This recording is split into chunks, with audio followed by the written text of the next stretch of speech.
Good afternoon, ladies and gentlemen. It is Thursday. It's July 1st. It's Canada Day. Not that it's your typical Canada Day. I don't know how much of the news makes it into the U.S. We get all the American news, but I don't know how much Canadian news makes it into the U.S. But Canada Day hits a little different this year. And while it's always nice to be able to celebrate the positive aspects of your country, sometimes you find out that unfortunately, before you were even walking around, your country did some fucked up shit. Or allowed it to happen, more specifically, I suppose. So, yeah, it's a very, I don't even know if reflective is the right word, since while some of the people that would have been involved in this, I don't know, maybe still be walking around or using walkers or wheelchairs at this point. You know, when a generations that come after like us hear about things like these poor children that were part of these residential schools, are being found in these mass graves. You can't not be upset about it. It's literally impossible. I'm sure Jeff, now that he has his own child, probably gets even more frustrated with it because he has his own frame of reference as to what that would be like when you have your own child. So it's a very it's a sad time, and I've honestly, I thought about it. I never was, despite that we're in Nova Scotia, I only ever knew two people that were Indigenous my whole life, even though we're from Nova Scotia, and we actually have a fair number of them here. I never got a chance to grow up alongside any of them. I met most of them later in life, either after university, and that's why I say two, because they were closer, but I've met more than that, but one was in school earlier in life and one was afterwards.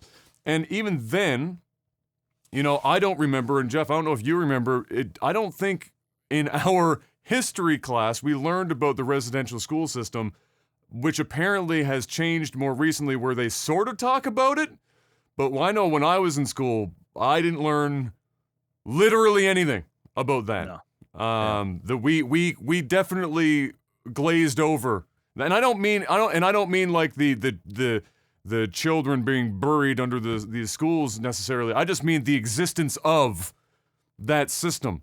I don't know if our generation even got taught that shit. And so I only found out about that stuff as well, also way late, like in my fucking mid-20s, I think was the first time before I even heard of anything like this. So I think my hope is, one, obviously I'm glad that, places like radio stations and stuff like that are having this time to play messages of people from these communities, to be able to have them heard right now, because obviously that's the only thing you can do. This stuff has already happened. We can apologize for it all we want, but now we have to try and do something about it moving forward.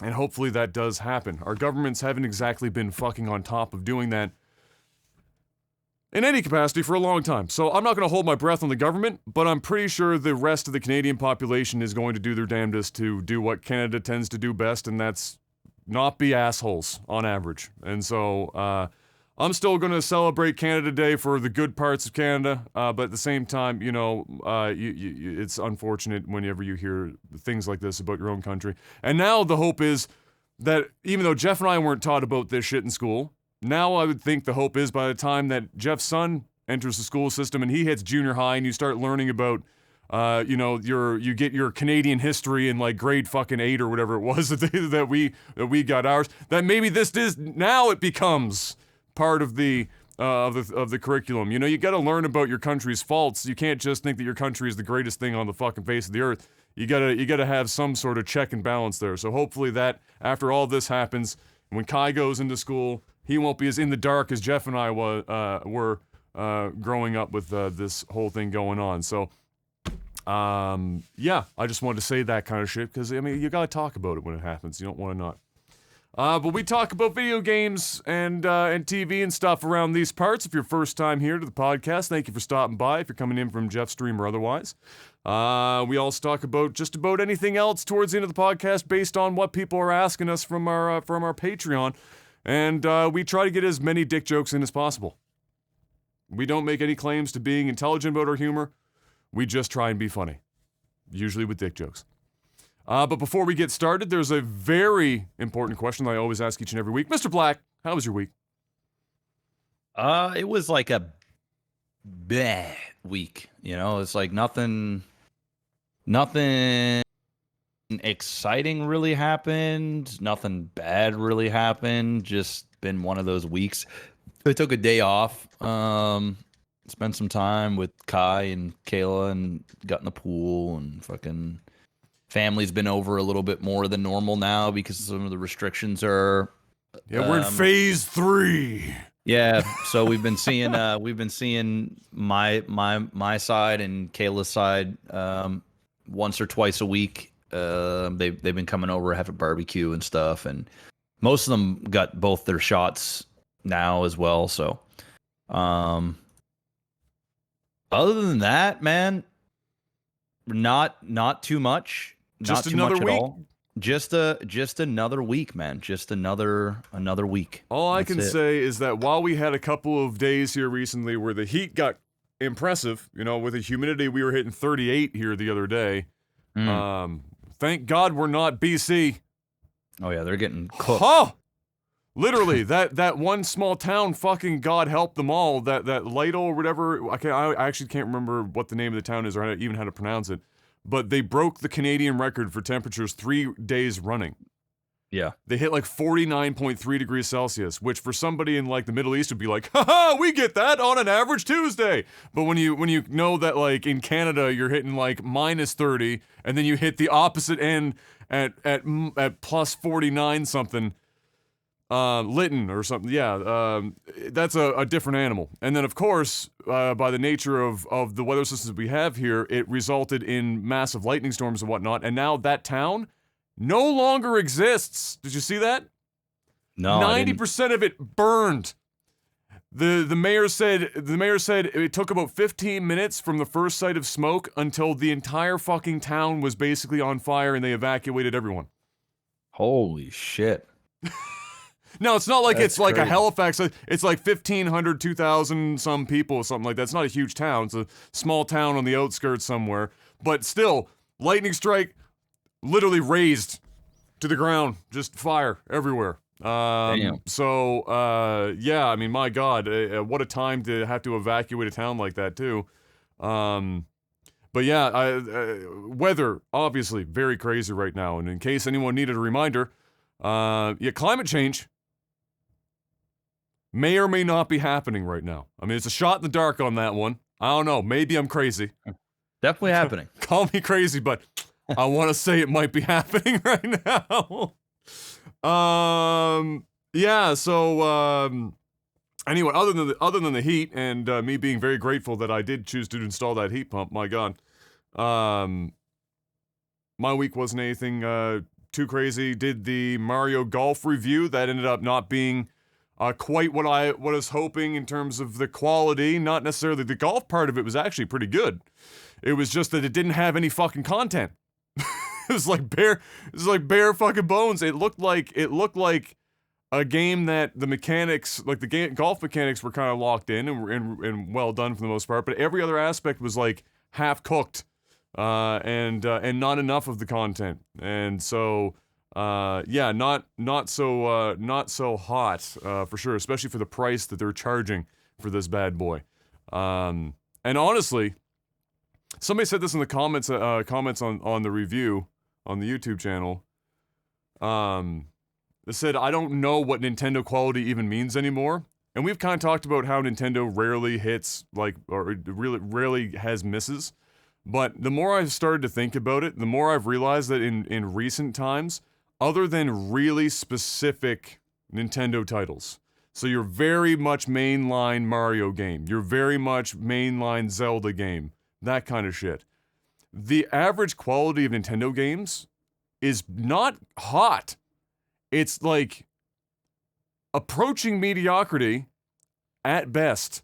And so I honestly I never thought about it all that much because I haven't played that many Nintendo games that weren't mainline Mario, mainline Zelda stuff. You know, there's stuff that is guaranteed to be a quality video game, but this peripheral stuff is not so hot, man. So that's an interesting shift. And at the same time, it's Nintendo, so they can charge full price, and it doesn't fucking matter. So I reviewed that, and then the most random thing I think that I've ever engaged in it's got to be years, happened last night. There was a Twitter, somebody posted on Twitter, is one of the, what's her name? I'm going to blank on her name. She works at Game Informer, the magazine, Game Informer. And she posted something like, normalize getting rid of review scores on reviews. So have the review written, but normalize getting rid of like the 7 out of 10, the 5 stars, the whatever. Like, she's saying normalize that. And just left it at that. And like, if you're part of like any kind of the reviewing community, like, it's not like a hot take. That's something that people have been talking about for like 20 fucking years or some shit at this point. Because of all the negative stuff that comes out of actually giving scores. The discourse online is toxic as fuck. The console war bullshit is insane. Usually it's centered around review scores of the games on their consoles. And then, of course, the thing that we've talked about here, being like on Metacritic, where a developer will say, or a publisher will say, well, here's your benchmarks. If you get this Metacritic score for your game, now you get this bonus compensation, etc. So setting compensation based on Metacritic scores and whatnot, which is insane to like aggregate scores from across a selection of sites that Metacritic themselves chooses to then determine compensation is kind of fucking wild. So there's been a lot of discourse around that for some time. And I responded that I agreed with for the most part, but the problem is that review scores, a lot of people, the majority of people are looking for a number, and that's all they give a fuck about. Whether it's good or bad, that's what they're looking for. They don't want to, like 90% of people don't want to invest 20 minutes to listen to Adam Morehouse talk about Mario Golf. That just ain't it. Nobody ain't got the time for that kind of shit. Most people just want to hear, what is it? You know, maybe they read a couple of my reviews to see if they think that the same way I do about games, and then at best, after that, they'd go, okay, Adam gave it 3, I don't need to see the review. I'm good. I'm out. Or Adam gave it a 5, great, maybe I'll actually buy this game. I'm out. Most people don't give a fuck about the actual review itself. So you have to include it. Otherwise, you're just writing yourself out of the market for fucking reviews, a large portion of it, for people that don't want to have to do the effort. But the badge system that I have was to try and bridge that gap. And we had and she agreed with that whole thing, and that was fine. And then 2 other guys came in and started talking, and they were having opposite opinions and of that, and I was engaged with them about that. And then one of the 2 of them said, I have a solution. I have a solution to this whole review score thing. I said, really? Because the entire industry has been looking for one for 2 decades or more. So if you've got the solution, holy shit, do I and the rest of the known reviewing world want to hear this shit. Every publication on earth wants to hear your solution to this problem. And then eventually that devolved into, after some time, we actually got on a voice call, and we hashed this out with zero formatting, rambled in circles, but we got through it because it was 2 random people that had never met each other on the internet before, for 6 hours and 45 minutes. I would lose my abs. I'd make it. I'm already checking out of this conversation as you're saying it to me. Let alone 6 hours. This is not a Maximus Black conversation to begin with. Jesus fuck. So I would. It only needed it. And truthfully, because it was completely unstructured, you know what happens is you end up talking in circles. Like it invariably happens. The conversation, even if you took that out, would have still probably been like, to get from the beginning to where we came to our conclusions, the 2 of us, probably half of that time. So like half of it was just us in circles because we were either not understanding what the other person was trying to get the point, because some of the stuff we were talking about was pretty fucking like hard to get a point across. Either way, it was, regardless of the fact that it was that long and probably not worth listening to for most people.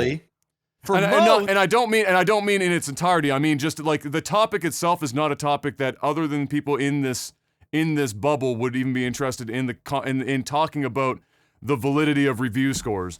The interesting thing for me wasn't all that. It was the fact that I managed to go from a back and forth on Twitter with somebody I'd never met before to having a sit down, completely unstructured discussion that for 7 hours that didn't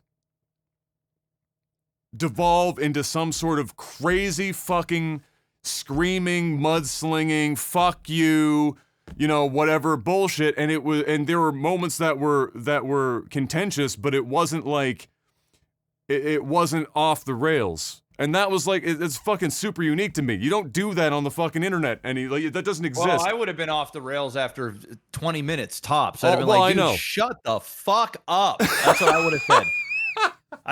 That's what I would have said. I would have like, shut the fuck up, man. I can't do this for 6 hours. I'd have been more mad about the time wasted on the topic than the actual topic is. I mean, how do you get upset with somebody over them wanting to, not have a score on a review or the other way around? Who gives a shit? Well, it wasn't that they were like upset. It was like he said that he had a solution, and then the whole discussion was around. Well, what was his solution, Adam? So are you sure you want the answer? Because it's not a short solution. No, Adam. I want the bullet. I want the literal one bullet thing, not your rebuttals, not anything. I want to know what his solution was. What does he think? Okay. So I'll try and give it to you. I'm enabling Adam here, and I don't want to because he's going to do what he does. We haven't even got the topic one yet, all right? We've been just listening to this. Well, the good news is it's a short list today, so we're going to be okay in that regard. Well, okay.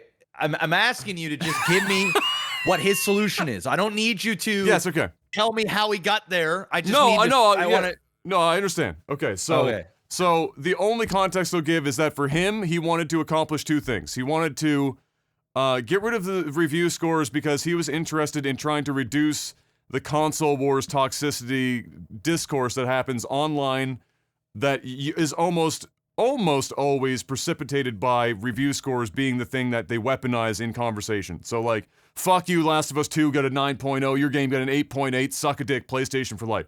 Like that's kind of what he's hoping, which is a pipe dream, but that's kind of part of what he's hoping to accomplish. Is that the reason though? Like, I don't think I've ever heard somebody say that's not necessarily what the industry would likely be pointing towards. The industry would be pointing towards stuff like compensation based on Metacritic and the problems surrounding aggregate scores, and that was more of my problem with scores, not what he was talking about. That makes more sense. But for him, I'm just saying for him, this is what he was hoping to accomplish. So it was that. And then in a side pocket thing, a little bit about the Metacritic stuff as well, because he wasn't a fan of the aggregate system. So his idea is that he knew that it had to be as fast as a number, because like we just said, people just want click, number, done, peace. So it has to be that fast. So the idea is to give them something that is more specific to their tastes, because he contended that a number doesn't do a good job of describing to you where that number came from without reading the review. And so you don't know if that number that was given is still really specific to your interests in a game. Like, let's say the story was really good, or the graphics were really good, etc., etc. You don't know what that number is made up of. So, which is why I had the badge system, just as a side note, and why the badge system coincidentally lines up with what his idea was.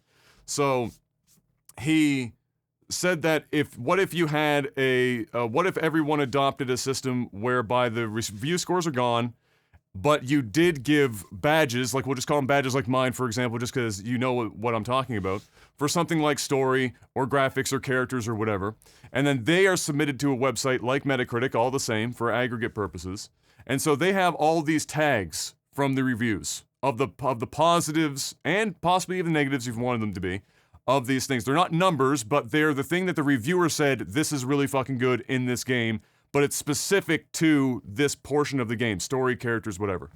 When a person goes to this website to sign up, call it Metacritic for the sake of ease of understanding, and they sign up, they just have those tags, so story, characters, graphics, soundtrack, and whatnot, the badges that I had, there's 12 of them, and then they just slide like sliders to give weight to how important in the games that they play those elements are. So some people in games don't give a fuck about graphics, they just want really good story. Or they really like characters, but sound design isn't exactly all that high up on their list. So they do that and it creates a profile. And then when a game is reviewed by the entire market, as it does every time get reviewed, the aggregate Metacritic then has all those tags and they give you recommendations based on your profile and the weights that you gave to those specific game elements, and then say this game is recommended to you. It's not giving you the breakdown, it's just saying, yes, this is recommended, no, it's not. So it accomplishes loosely the speed in which a number would tell you, yes, you want to buy this game, or no, you don't, but it makes it more specific to your likes and dislikes instead of just a nebulous number that is supposed to represent the entire review without telling you where that number came from, unless you read the entire review to know what that number represents.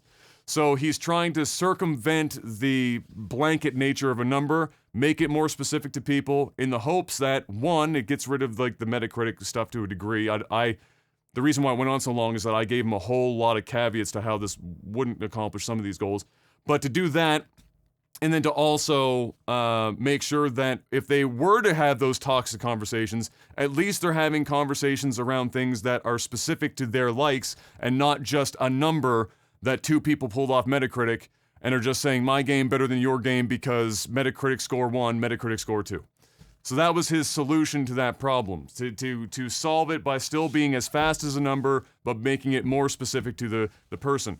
And I agreed that system would be great. The problem is there's two problems with that. Is one, the whole industry would basically, or a majority, would have to adopt that system simultaneously for that to really work. If you slow burned it, people wouldn't really hop on. It would have to be pretty much like 3 or 4 major publications, GameSpot, IGN, Kotaku, Polygon, whatever you want, Game Informer, would have to adopt it all at the same time. And then have a website like Metacritic also adopt that system. But the bigger problem is, Jeff, I have a question. How hard is it to convert people to do things on the internet? Pretty hard. How hard is it to convert people to do things on the internet when they even as a Twitch streamer, when you have a really good rapport with your community, how hard is it to get them to do anything more than that takes like more than 2 clicks on the internet? Impossible. Okay, so my contention was, for him, he was targeting very specifically the people that are only interested in numbers. The people that aren't already reading reviews, that talk about and maybe engage in these toxic conversations. He's just interested in the numbers only people. They're the ones that are looking for the fastest gratification. They don't want any effort. They want to click, see a number, done. Those people are the ones that he wants to go onto this new website and spend the time that it takes to build this profile and tweak it over time to make sure that the games it's recommending to them are actually appropriate to their tastes, and expecting those types of people to be the ones to easily convert to that system, which I said is probably never going to fucking happen. Because in my example, the moment you change the URL for where you're found on the internet, for God's sake, you've already lost half of the people. It's just stupid. It's one of these arguments that I just believe an argument is here for the sake of an argument. I'm not saying it wasn't really an argument. It's just like discussion that's been in the industry for a long time. Yeah, it's. I don't think there's too many people that are upset about it. It's just the way it is. It's like Rotten Tomatoes, right? It's like Rotten Tomatoes. It's like you've got your critic score and then you've got your audience score. Yeah. And it's really only coming from one source. It's coming from Rotten Tomatoes. I mean, it's not coming from anybody else unless the other people are connected with Rotten Tomatoes. Yeah. It's the same thing in the movie business. You have a you have a movie, the studio invites you all to go to the screening. You're heavily influenced by giving a good review. even if you don't like the movie because you enjoy being pampered, and you don't want to listen. It's the movie business. Same with the video game business. You don't want to be blackballed. You don't want to be the guy or the gal that no longer has those opportunities to go to the E3, to go to the big conferences, to be invited into that circle, especially if you're in the industry. So it's not up to the industry to change. It's up to the consumer, the people that are looking for these things, to understand the system that they're getting the information from. And I think the vast majority of people know this, or at least educated folks about the gaming industry in general. There might be mom and dads that, or your super casual gamers that'll go to Metacritic and say, oh, it's 80%. That's okay. It must be decent. And they're going to use it for what it is. And those people go there simply for the number. They're not going there to listen to Adam rant about Mario Golf for 13 minutes. They're going there to see, hey, I'm really considering buying this game. This is one of the places I go. What's the number? Oh, if it looks decent, okay, fine. It's like Netflix. You're going through Netflix and you see a star rating, and you're on the fence about it. If it's like a 3.5, and then there's another show that's like 4.5, 5, you're probably gonna pick the 4.5, 5. You didn't listen to a review. You didn't read all the stuff. You're just going by first guesses. It's the same thing in the video game industry. These companies need to have numbers. They need to have it for click-through rate, for headlines, for all these things. It's a business. That's and points that I brought up as well. Yeah. Is that while it's nice to think that people can get away from the machine, they're right? not. You can't. He brought up like the clickbait nature of YouTube, and I said, well, the reason why you're seeing that is because if you don't follow that, you're fucked. If you talk to the people that even have the clickbait titles, they'll tell you or they thumbnails, they fucking hate it. Having to pay somebody to make fucking clickbait thumbnails because it's their job to be as good at making thumbnails as possible, and then make clickbait titles, they hate it. Like, nobody really enjoys that shit. No. People want to just make their content and then have it be delivered to people if it's interesting to those people, but that's not how the algorithm works. And if you don't do it, you're fucked. And the same thing happens with these publications. If they don't have a score to cater to the people looking for a score, they're fucked. If they don't have Cyberpunk 2077, 6 out of 10 is out of date, or is old technology, or some sort of fucking thing, 2 out of 10. You know what I mean? People are gonna click on that shit. They just are. So I said for him, right? Just to, because we could talk about this for 7 hours. That'd be dangerous. We're not going to. I told him, ultimately, I didn't disagree that what he said, because it would be weird for me to disagree, because what he's describing is a system that I already use in my own personal reviews. So, like, I obviously agree with that concept of information delivery that's more specific than a number, to let people know, for the badges, if I give a game 2 stars, but it's got badges for characters, art design, and soundtrack, and to you, characters are a very important part, you might be okay with the fact the overall game is only a 2 out of 5, because it's got really good characters and a great soundtrack. And you're like, okay, well, I'll still probably check this game out. It doesn't mean it's a perfect game, but for the stuff that I give a fuck about, it seems to do really well. So I'll maybe still give it a look. And that's what the system is for. So I agreed with his system, and I think it would be cool to have. I don't think that it has to replace numbers.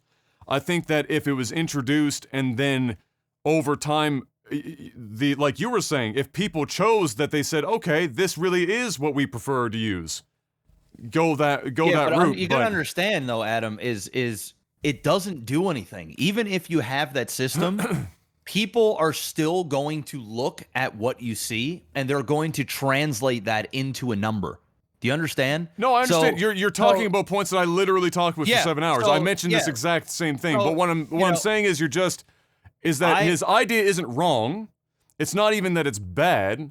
It's just that it's additive to a system that people already rely on, and will in most cases will still look for, most people, a number. And the irony of the entire conversation really is that it's very much specific to more about just the reviewers in the community themselves, in the reviewing community, because just like in movie reviews, game reviews as well, they barely move, like, well, I'll say just specific to games, because I don't know about movies, so I won't say that. But for games, review scores and game review coverage barely moves the fucking needle for sales or interests or anything. The amount of people that are playing and buying video games that actually utilize or engage with review media is a fucking micro section of the entire market. Most people are still going into Walmart, seeing a title on the shelf and be like, yeah, that looks like a good game, and buying it. That's like 90% of the entire market right there.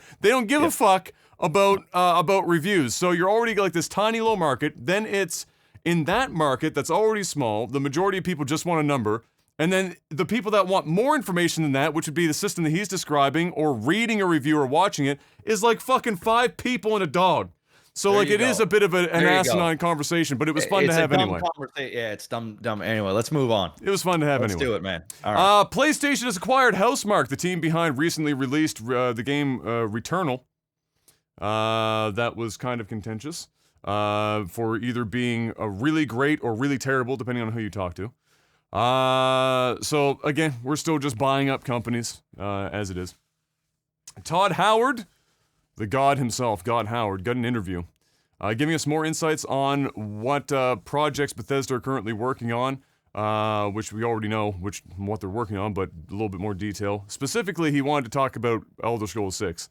So the Creation Engine 2, which is the iteration of the Creation Engine, which is an iteration of the Gabriel engine from sometime just after I was born, is built for both Starfield and the Elder Scrolls 6, with the Elder Scrolls 6 going to be getting, additional pieces to the engine as needed, but otherwise they will be using the same engine. He confirmed that, not that that's a surprise. And that the Elder Scrolls 6 is, and this surprised some people, it even sort of surprised me how early in development Elder Scrolls 6 was. It's still in the design phase. So, I knew that Elder Scrolls 6 would have been very fucking early on. I didn't think it would still be we're in the design phase.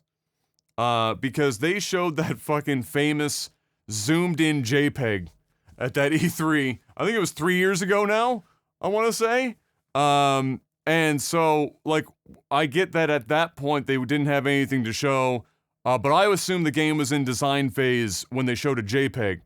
I expected it to at least be like in some sort of weird pre-alpha, kind of a situation, so that we were maybe like 2 years away, 3 years away at most from Elder Scrolls 6, and maybe they're still trying to target that. But if you're telling me that they're just in the design phase, I'm prepping for a 2032 release of the Elder Scrolls 6. That's kind of fucking wild. Obviously, Starfield has taken the vast majority of the resources and time, and they're not dumping any more into it than they need to at the moment. They're obviously not going to release the Elder Scrolls if Starfield is coming out. But we knew that it would happen at least a year after Starfield. So way longer. It's gonna be way longer than that. I mean, it has to be for development now. Like, it has to be way longer. I really don't think you're gonna see that game till like literally 2026. But people were, but we didn't know until more recently the order in which those games were gonna release. So like when they, for example, showed the original stuff for the Elder Scrolls 6 title screen or whatever the fuck you want to call that thing and whatnot, people were still. Like, Bethesda was in their cadence of Fallout, Elder Scrolls, and we were on the Elder Scrolls tick, and so people were like, oh, okay, it'll be Elder Scrolls, and then probably this Starfield new IP will happen after Elder Scrolls 6. We didn't know until more recently that it was going to be Starfield first, and then Elder Scrolls. But now that we do, obviously, it's got to happen well after, not just to give Starfield room to breathe, but also because they obviously don't have the development resources to be trying to juggle Starfield and the Elder Scrolls 6 at the same time. So, it's going to be a hot minute. Don't get too excited about playing the Elder Scrolls 6 anytime soon. Just keep buying Skyrim on every platform that God Howard puts it on. Including Game Pass, I think, is also available right now. And then lastly, and this was just a random little tidbit, he pitched apparently an Indiana Jones game to George Lucas back in 2009, but apparently that never actually panned out. Isn't there an Indiana Jones game being developed right now? Or am I high? There's a movie. But I know there's a about the game. movie. I thought for some reason that there was an Indiana Jones. Maybe I'm just fucking thinking of some, like, maybe I'm just fucking cooked. But either way, imagine what the fuck does a Bethesda Indiana Jones game look like? No, that ain't it. 2 out of 10. 2 out of 10. 2 out of 10. Don't recommend. Canceled before many people probably even knew it existed. Magic Legends will be shut down on October 31st of this year. I mean, I'm pretty sure it was still in beta about a week ago. If it's not still in beta, I don't know. But it's going to be shut down, unfortunately. They're canceling that project.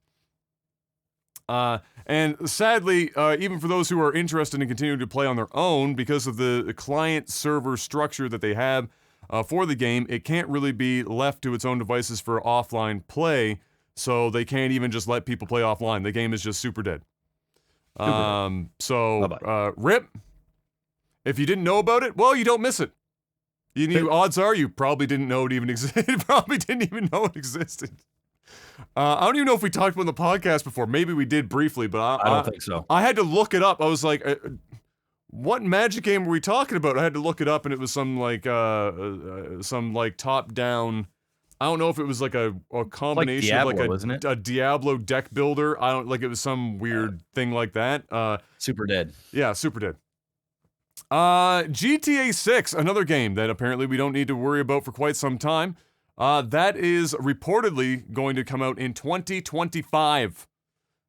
It's a few more years on that bad boy. Gotta be cooked. I can't even fathom after GTA 5, where do you take Grand Theft Auto 6 after the absolute fucking behemoth that was Grand Theft Auto 5? As somebody who's in the RP community, what would you want to see in Grand Theft Auto 6 that GTA 5, whether RP or otherwise, doesn't already do, or what do you think it could even do better? You fucking fly in the room there? Fucking fly in the room. Fucking thing. It's fucking with me. I don't know, man. All it needs to do is just keep doing what it's doing. I mean, Grand Theft Auto, they always have good campaigns, so it doesn't matter where they go. I think I think they'll likely revisit an old character and continue a story. As for online, that's where their bread and butter is. So, the RP stuff is like a very small slither of... Oh, I know. I was just like, because that's the part that you engage with. Like, if there was something that... Yeah. Because obviously the modders have to work with what the base game kind of provides. Like, for example, do you want the city to be bigger? Would you like to see the city be the same size but allow more buildings to be explorable, for example? I mean, now that we have, like, by the time 2025 rolls around... With the way that we have games loading now on the new consoles, for example, and storage media on PCs, they might be able to actually start having things like more buildings just be freely explorable. Like these skyscrapers and all this other shit, they can have it because they don't have to worry about loading it anymore. Yeah, I mean, with RP, it's just there's so much modding that you can basically do anything anyway, even outside of them. You just create your own shit. I just think they just need to... And they will. They're not going to fuck this up. It's Rockstar. So, like, all they need to do is just make another Grand Theft Auto 5 and slap a 6 on it.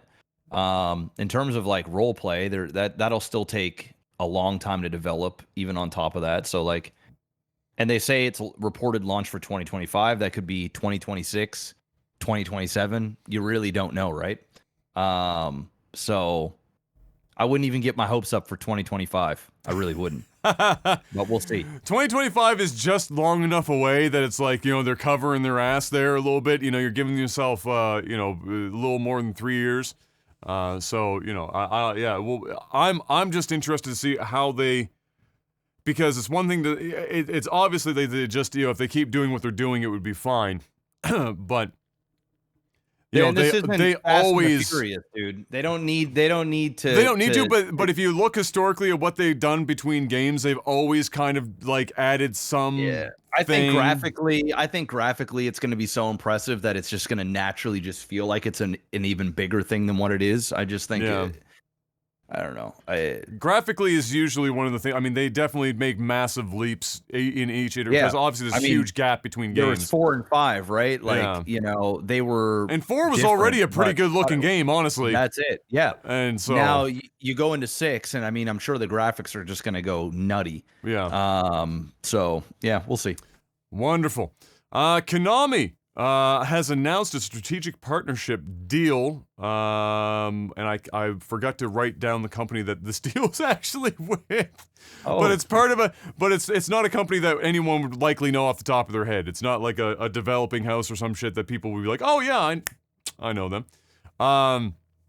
But they announced a strategic partnership deal with this company. Part of the deal is apparently Silent Hill related.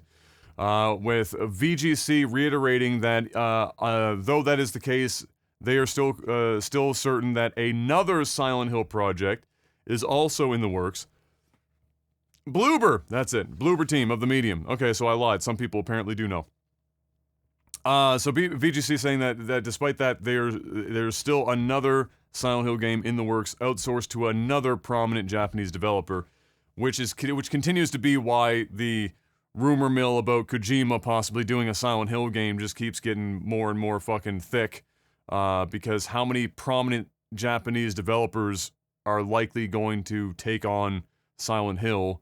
There's not a super long list. So, anyway, on one hand, I'm happy that there's Silent Hill stuff coming. On the other hand, it's Konami, and I don't have much faith. So my hope is that whoever they choose to outsource that to is going to be anyone that's better than Konami, which is it's not a high bar to set, really. Some people are hoping for like Shinji Mikami, who did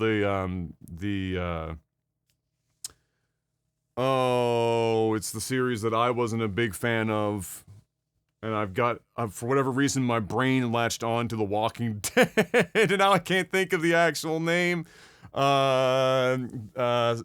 Evil Within. The Evil Within series was Shinji Mikami, and even though I didn't really like it all that much, visually it was very impressive. The art style and stuff was very much something that you could see Silent Hill being a thing, and so, yeah, hopefully it turns into something good, because I need a good Silent fucking Hill game, for God's sake, please. And coincidentally, kind of, I don't know how coincidental it is, but all the same, Jeff Grubb revealed on his show just earlier that Microsoft and Hideo Kojima have signed a letter of intent, which is basically our lawyers haven't finalized the paperwork yet, but we're going to do something together. And that letter of intent outlines something along the lines of that the product is cloud-based, so he's going to be doing something that utilizes Microsoft's kind of resources beyond just the console.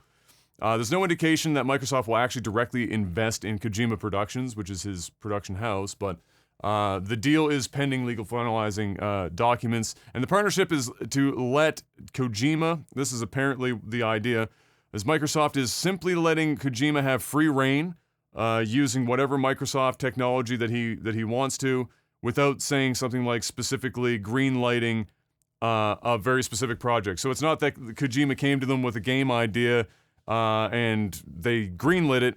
It was, we want to work with Hideo Kojima. Here's our technology. Go have some fun. Come back when you've got FedEx Simulator 2.0. Kojima, at this point, for me, is the M. Night Shyamalan of the video game industry, and he hasn't made an Avatar: The Last Airbender yet, though. No, he hasn't. But is it coming? What he is he's very pretentious, and he thinks he's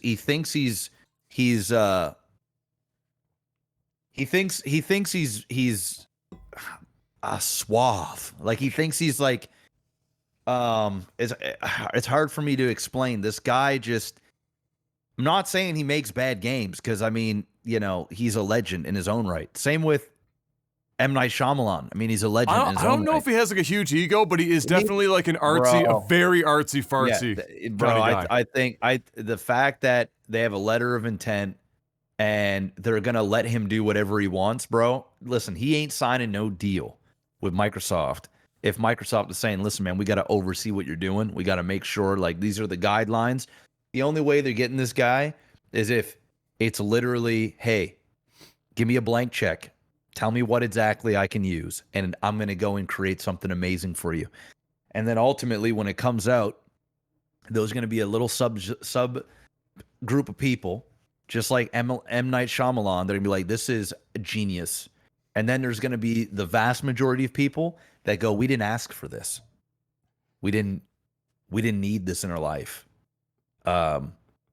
It's not bad, but this ain't it. And the shtick is getting old. That's how I feel about this guy now. Hopefully he can come out and do something amazing. But I think he's getting in his own way, man.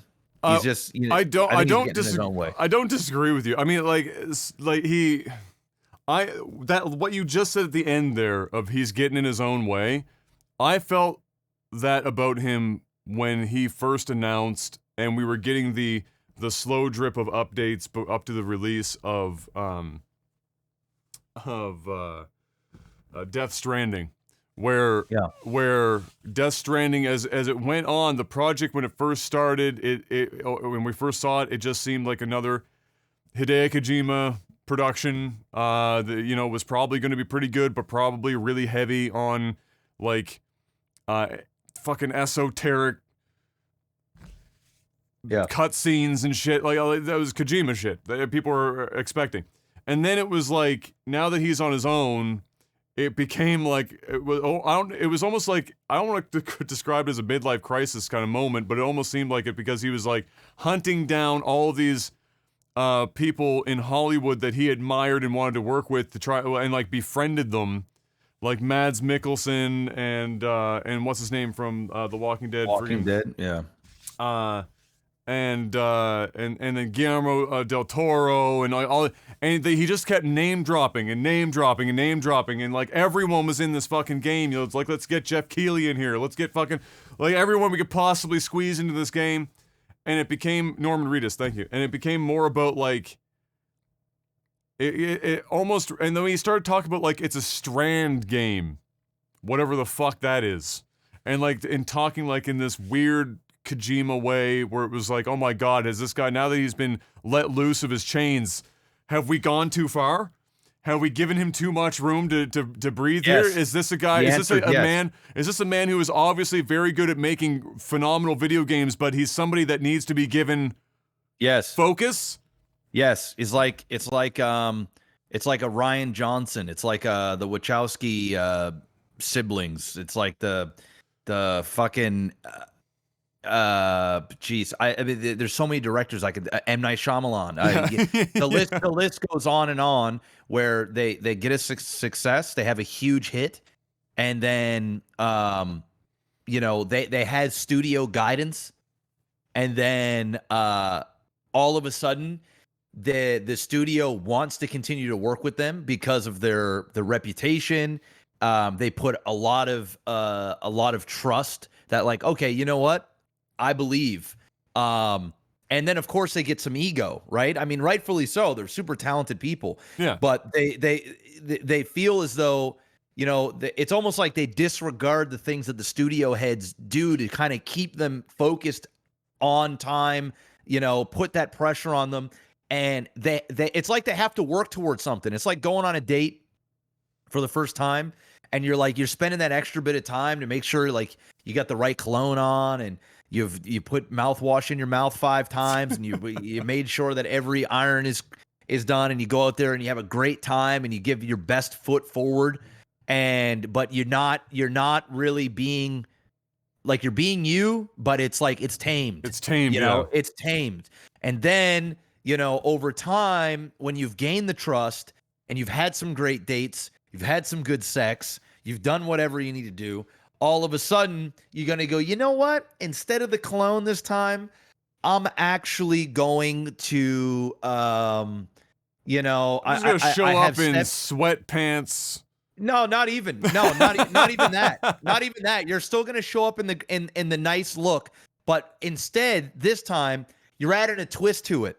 Now you've got a lab of kittens in your basement, and they're the most adorable kitties ever, and they fart, and it smells cute, at least to you. And so you bottle that up and you start spraying yourself with kitty farts, and you think that you're doing something amazing, and you want to tell your date, like, you smell that? That's the smell of kitty farts. These beautiful, look at these cats. And then they realize you're a fucking weirdo and you need to just stick to whatever it is that you were doing. The package is the same, but now you're trying too hard. You think you're smarter than everybody else, and you got it all figured out, but the reality is you just need to what you're at is you're at a 13. We need you to come back down to the 9 where we like you. And now it's like, you know, we've given you too much room. Nobody's told you to not have the cute kitties in your basement while you bottle the farts. Nobody wants you to do that. You think it's cool. You think you're ahead of everything. You think that you're starting a new trend. But in reality, nobody asked for this. Nobody wants kitty farts as cologne. They don't want it. That's where I'm at. I fucking hate how accurate that analogy is. I fucking hate it. But you see what I'm saying? Well, yeah, because like the kitty fart thing is like the Strand game discussion that he had. Whereas like everyone was okay when he was just making like sort of artsy fartsy weird shit with Metal Gear Solid, but it was still under like the focus of making like this stealth third person, you know, action game that's like everyone is likely to like or enjoy. Yes. And then he's completely let loose, and Fuck it's like action. it's like fuck all that shit. I want people to walk across the landscape carrying a baby strapped to their chest with 14 fucking crates above their heads. And talk about it like it's some sort of social game, like some strand game, trying to create a new genre that nobody knows what the fuck I'm talking about. That's and then there's gonna be morons, right? Or just, I shouldn't call them morons, but there's gonna be fanboys, right? That are like, you know what? That just smells. It smells like innocence. It smells like purity.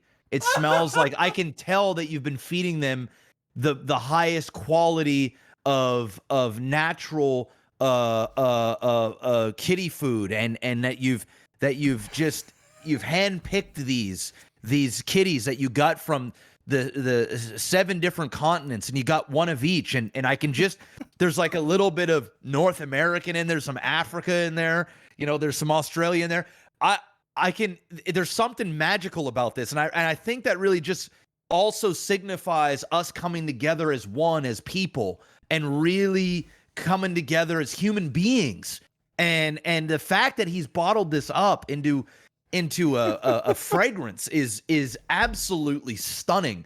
And I know that there's only so much of this fragrance available. Like, you can't just, this isn't something you buy at Walmart. This is something that has taken time and thought, and it's been nurtured, and it's incredible. Meanwhile, the vast majority of people say it smells like shit. I don't know what the fuck this is. You're a fucking weirdo, and I'm calling PETA on you. What are you doing? That's how we really feel. But nobody's man enough to tell him, because it's because he's still Kojima. He's still the guy. He's still the guy, right? It's like the guy that doesn't know yet, that like everybody's pretending like there isn't a problem. You know, it's like somebody's got a booger in their nose and nobody wants to tell you got a booger in your nose because you're the guy or you're the gal. But in reality, people just need to say, bro, wipe your nose, man.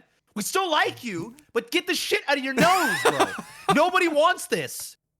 Like, please, if you're going to put this shit in, like, put your fucking perfume in there where we can't smell it, you know? Just sprinkle it in there, but give us the shit we want. And then in 10 years, you can tell everybody you didn't notice it, but I sprinkled some kitty fucking fragrance in there. And then you'll have a few people go, you know what? That's genius. I actually was thinking to myself, there's something going on here. I didn't realize. It makes sense. Do it that way. Don't be noisy about it. This guy, he's M. Night Shyamalan, bro, of the video game industry right now. That's how I feel about him. Well, hopefully he doesn't go full M. Night Shyamalan, because we all know how full M. Night Shyamalan went. He went. Yeah, don't go there. He went unchecked a little too long. That man started with something great, and then, my God, did he go off the rails. So let's hope that it doesn't get to that point. What's nice about M. Night Shyamalan, though, is when he went off the rails, and the studios were like, you were the guy, and you were making like $50 million movies, that were grossing $1 bajillion, you were the man. All right, everybody talked about the M. Night Shyamalan ding dong twist at the end, and it's great. And then when he tanked, like a couple times in a row, real hard, the studios were like, "Nah, this ain't it." So it got to the point where M. Night then got desperate, and he had no money. Like, he has the money because he's M. Night Shyamalan, but nobody was greenlighting his stuff. So he had to start doing his own movies and forking up the money for everything. And then when he finally did that and he forked it up and people were like, no, we don't want nothing to do with you, he started honing it back in. And he started going, okay, I need to not do whatever the fuck I was getting a little too crazy. And then he honed it back in because he's a genius writer when he wants. He's even got a new movie coming out here very soon that actually looks intriguing, like every other M. Night Shyamalan movie. The question is he going to go off the rails? Or are we going to get Metal Gear Solid M. Night Shyamalan? Who knows? It's a fucking coin flip with this guy at this point, right? I mean, so my only thing is that, or like more recently, Death Stranding was a complete shit show.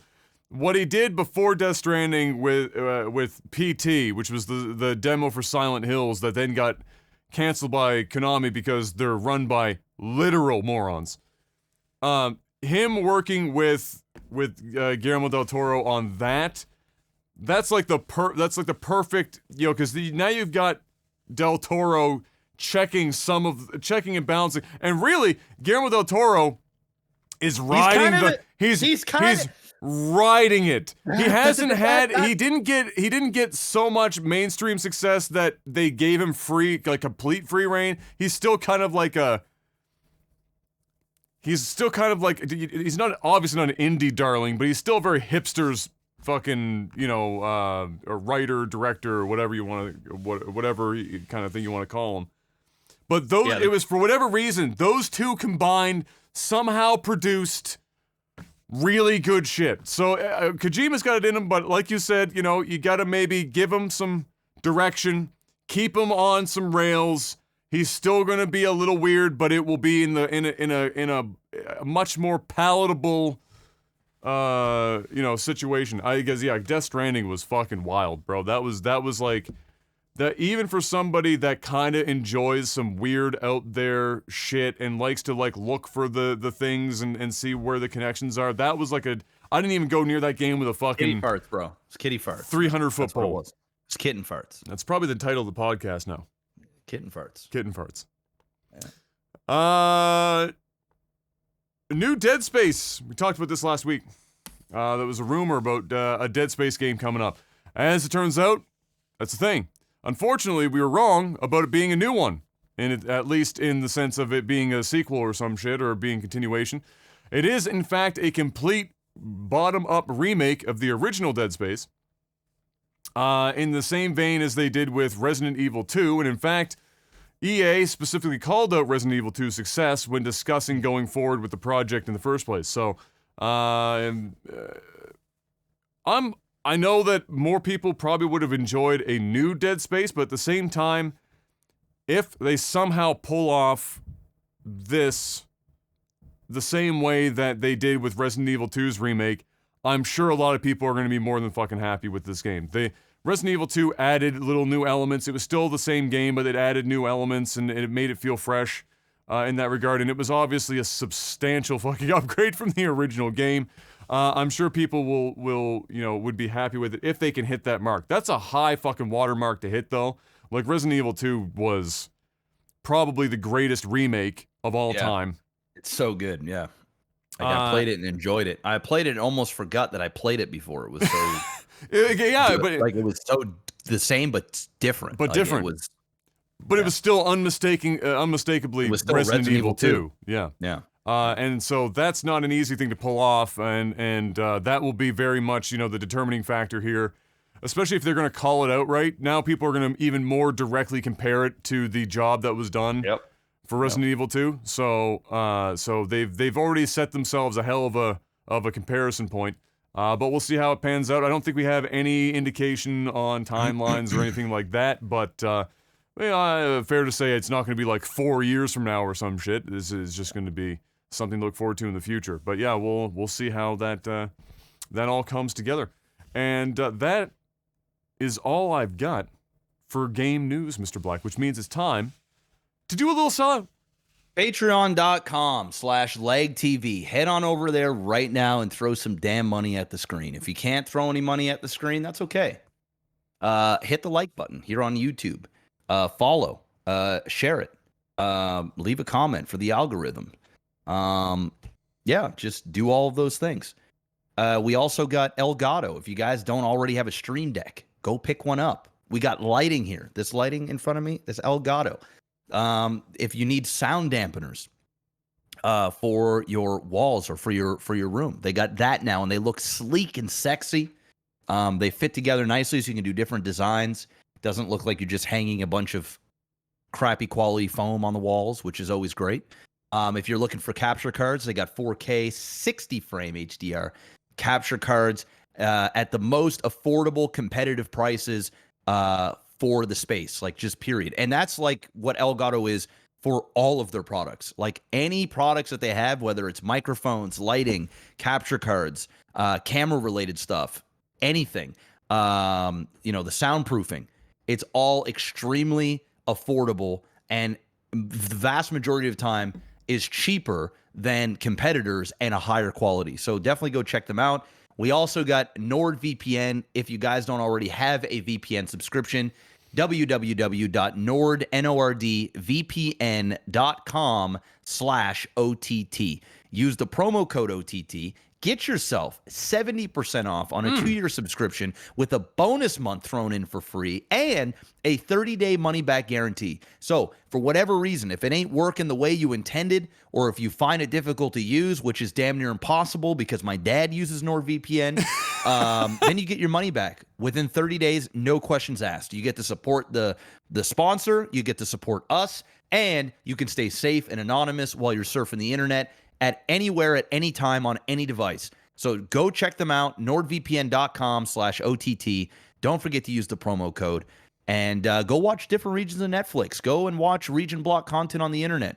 At the price of less than a grande cinnamon dolce latte at Starbucks, what are you doing? I mean, if you can spend $5, I was going to say $5 on a meal at McDonald's, that shit's like $10 now. You know, those $5 meal days at McDonald's are long over. You can afford a meal at McDonald's, or you can afford a coffee at Starbucks. You need to cut out one of those coffees in your life and need to get yourself NordVPN. You probably need to cut out one of those coffee anyway. Yeah, and you know what? While you're at Starbucks, because I know you're there and you're using their Wi-Fi, you can use NordVPN to stay safe while you're having the coffee. All right, so go check them out and go get yourself a subscription. That's it. Fantastic. And now it's time for movies, TV. Jerry I added this for no other point than I just enjoy reading the sentence out loud, Mr. Black. Jerry Seinfeld to direct, produce, and star in Pop-Tart origin story. I mean, listen, we got the McDonald's origin story. We got the Facebook origin story.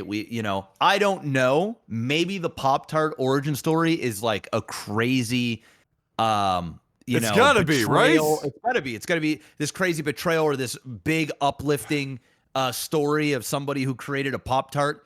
It's gotta be. This is the most random thing ever. I'm assuming that there's a great story there. I don't know anything about it. And obviously it's gotta be a story that is soaked in humor. So we'll see. It's weird. It's just probably one of the most random English sentences that I ever read in my life. I tweeted that the other day when it first popped up my timeline. I said, it read like a Mad Lib. You know, like those books where you just like fill in all the shit. Like it literally read like a Mad Lib. Like who in the fuck was gonna put Jerry Seinfeld directs, produces, and stars in Pop-Tart origin story? Like nobody. Literally nobody was ever going to utter those words before until he made it so. So I guess props to him for coming up with an idea so fucking out in left field that take you by surprise.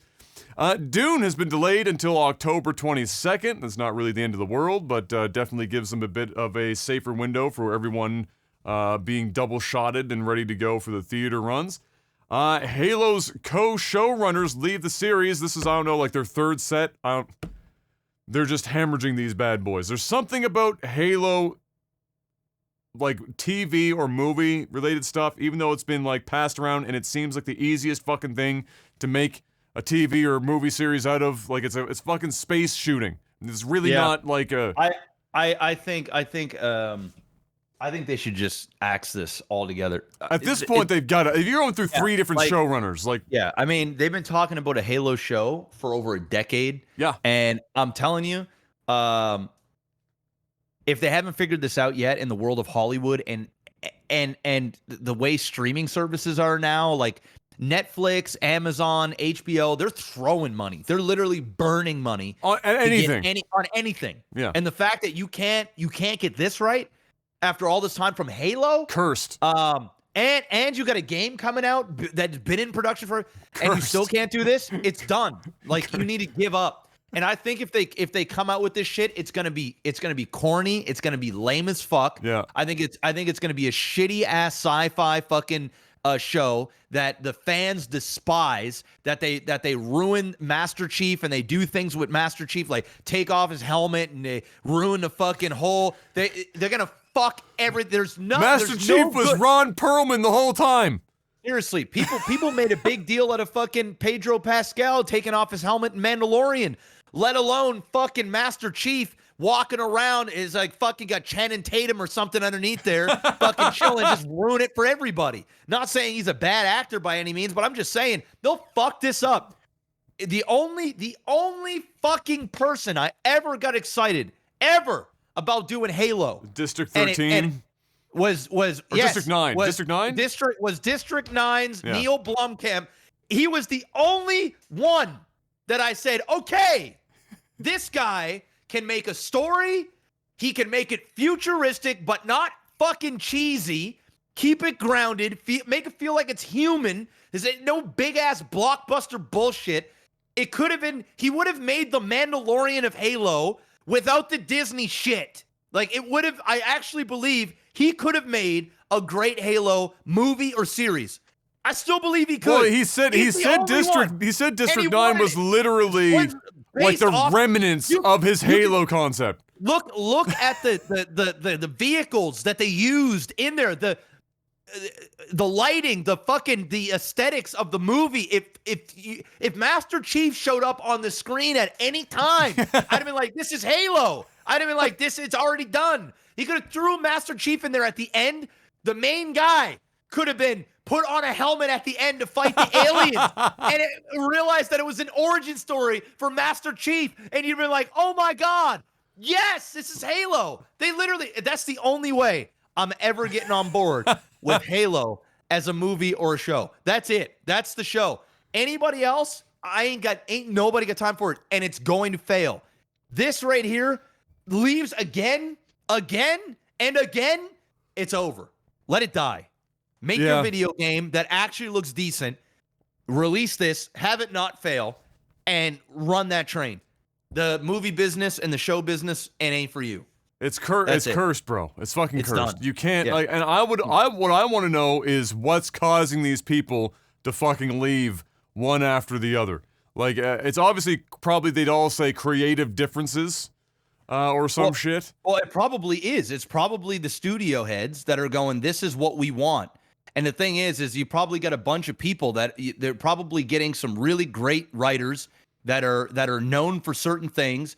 And then they're being handcuffed and saying, hey, we just basically want to use your name. And we just basically want you to write the movie we want you to write.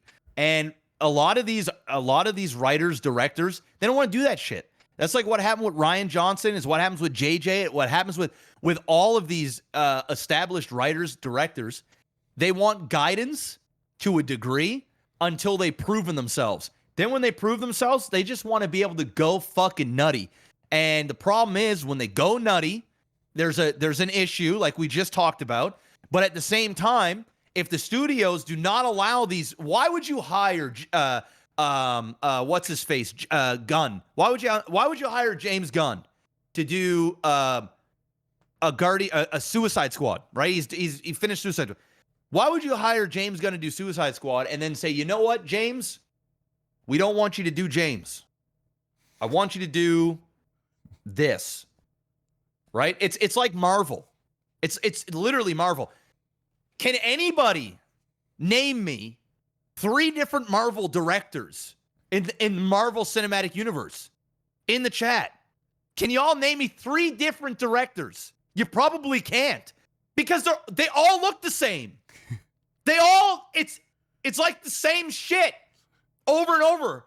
And these directors, they don't want to do the same shit. It's why these actors and actresses in these Marvel movies, they make shit tons of money, but they want to give it their own flair.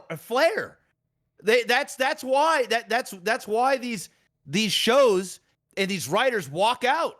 I guarantee you it's because they're being told, no, I don't like that. I don't like that. I don't like that idea. And they get wrapped up in this, and they go, yeah, how would you like to star in a write for this big Halo? And they're like, oh my God, yes. Oh, it's a dream. I love Halo. I love it. And then they go there and they start writing it, and they write an awesome script. And usually there's script notes and stuff, but they give this, the studio a 100-page script. It comes back 20 pages. And it's like, where in the hell is the rest of my movie? You just got rid of all the stuff that I like. And I guarantee you that's what's happening with Halo. They probably want some dumb, shitty, generic fuckboy space, little bit of Star Wars-esque with them, with some Star Trek mixed in there with a little bit of they're basing it off of other bullshit that works in Hollywood. And certain people are probably like, dude, I don't know. It's going to end up like Starship Troopers, man. That's what that shit would look like. And no, that ain't it. Well, it ain't it. I mean, if it ever comes out, we'll find out what that looks like. But I don't think it's ever gonna fucking happen at this point. If it hasn't happened yet, I feel like there's a very slim chance that this thing is ever gonna come to fruition. Next up, Ron Perlman to voice Optimus Primal in the recently announced Transformers: Rise of the Beasts, which is like the it's kind of like what Beasties, the old 3D animated show, was like, that kind of branch of the Transformers lore.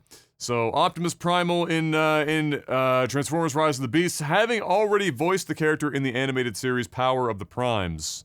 Beast Wars. That was it. What did I call it? Beasties or some shit? I'm fucking high. Either way, Beast Wars, yeah. And so, yeah, there you go. I mean, if he's already voiced it, makes sense. Ron Perlman. Breaking Nicolas Cage news. I'm skipping one to get right to this, Mr. Black, because it's one of my favorite things that I've read this week. You ready for this shit? Are you? Ready. Nobody's ready for this shit. It's official. Nicolas Cage has jumped the shark. I know that you're saying to yourself, Adam, Nicolas Cage has already jumped the shark like 15 times in the last 72 hours. And it's no, he hasn't jumped the shark. He's jumping the shark in 2022. And this is what's happening. Nicolas Cage playing Nicolas Cage, who attends the birthday party of a dangerous superfan played by Pedro Pascal, and then is recruited by the CIA to save the world. Movie is called The Unbearable Weight of Massive Talent, coming April 22nd, 2022. Yes! Yes! Give me it! Give me all of it! I want all of it! Give me that Nicolas Cage! Give me self-aware Nicolas Cage, Yes. playing Nicolas Cage, opposite Pedro fucking Pascal, saving the world via the CIA after a birthday party gone awry. Yes! Yes! That's the greatest script of all time! I'm sold on this one. I'm never sold on Nicolas Cage. I'm in for this one. This is the only way. This is it. I mean, this will be peak Nicolas Cage. We will never see Nicolas Cage in a film that is more Nicolas Cage. I mean, he's playing himself. He's playing himself, which, I mean, Jesus. He's playing himself with the unbearable weight of massive talent, Mr. Black. It's just unbearable. It's so unbearable. And Pedro Pascal is a fucking comedic genius. He's a god. God. He's like the right amount of badass and all the right amount of like satire, sarcastic, Oh, He's just the right. It's the right guy to go against Nicolas Cage. I'm sure these guys are gonna oh my God. be going at it at some. I don't even know, but I'm in. I'm in on this. This is the only way I'm ever in, because I think it's time that Nicolas Cage. I mean, he obviously knows he's a fucking laughing stock at this point. He's been playing into it for years. Yeah, now he actually gets to play in it and get paid to play into it. Yeah, I think it's. I think this is about as big of a movie Nicolas Cage will ever be in for the rest of his career. This is peak. This is going to be peak Nicolas Cage, and I think that it's going to be a mighty fall from here.